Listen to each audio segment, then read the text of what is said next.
Last week, I gave myself hell anticipating a social event I didn't want to go to.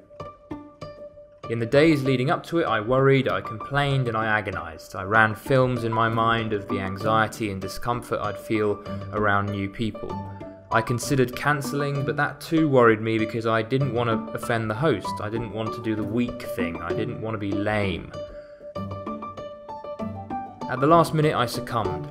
I decided to do it and get the anguish over with. The event turned out to be a lot of fun. Not the huge deal I had created in my mind. I met some fascinating people. I came home tired but lifted by the warm buzz of accomplishment. As I muse about the comparatively large amount of strife a couple of hours of my life caused me, I saw that it wasn't the event itself that was hard work.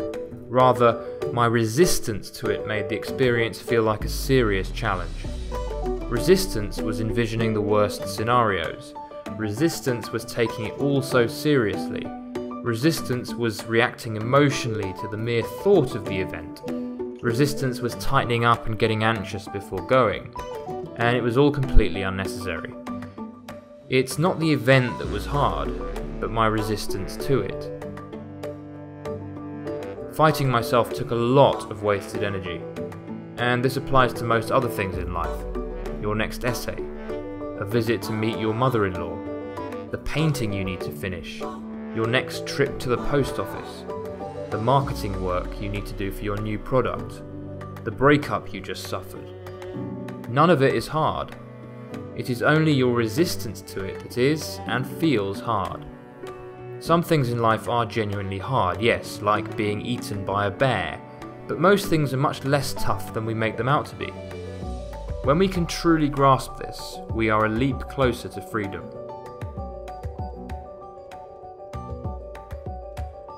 So how do we stop resisting and start living again? First of all, see the thing for what it is, not for what your mind is telling you it is. Fear is born out of uncertainty. We feel resistance, therefore, when we overcomplicate and over-exaggerate. Is the outline under the bed really a monster, or is it a pile of clothes? Ask yourself questions about the thing. Is it that bad? How might this instead be good for me? How can the thing be broken down into tiny steps, and what does the first one look like? How is this thing not a big deal?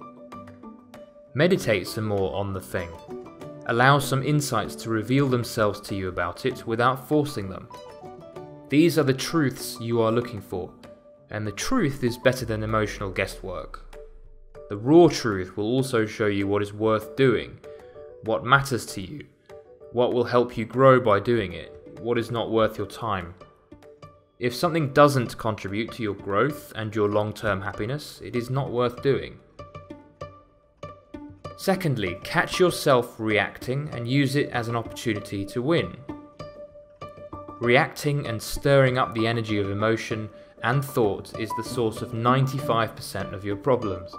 I guarantee this because I have been an avid spectator of my own journey and those of others, and this is almost always the reason for spiraling downwards instead of building positive momentum.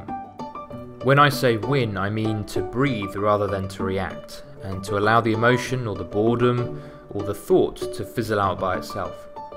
Not to entertain the issue, not to get attached, not to ruminate. Learn to let go. We hear this a million times a day, but it is so crucial, so life-changing that it needs to be drilled into us. Become a ninja at letting go, guiding yourself again and again to the path of least resistance, which is to accept and move on. Being non-reactive does not mean passive. It does not mean to deny reality. It isn't being without emotion. It means that you understand darkness, pain and frustration will always be there, but rather than feeding it, you let it fall aside. This practice will improve your life more than any other change you can make. I still suck at this. It is a work in progress. With fewer stress chemicals swirling around, you are free to do and experience what you want to do, what matters to you. Crucially, you redirect the energy you previously reserved for resisting to being engaged with joy.